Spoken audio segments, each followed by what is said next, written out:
अस्सलाम वालेकुम गाइस, क्या हाल चाल है? ठीक है। ये हमारे पास आया है आज कारी साहब।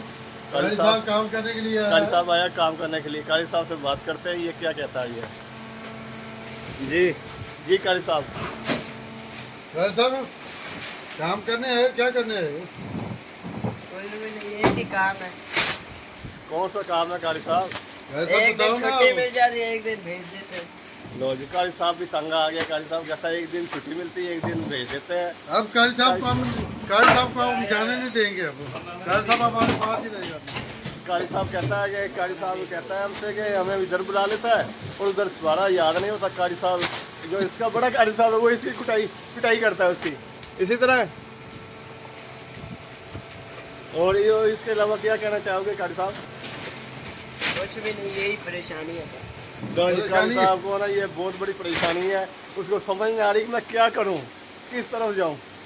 अपने बाप की सुनो या कारी साहब की सुनो। कारी साहब इतना ही बात है। कारी साहब वो कह रहा है इसी तरह की बात है। चलो ठीक है, अल्लाह खैर करेगा। कारी साहब परेशान नहीं होना, अल्लाह खैर करेगा। कारी साहब हम भी धक्के खा रहे हैं, कारी साहब भी हमारे साथ धक्के खाएगा। ठीक है कारी साहब, ओके। अल्लाह हाफिज़ कह दो कारी साहब। अल्लाह हाफिज़। ओके जी, अल्लाह हाफिज़।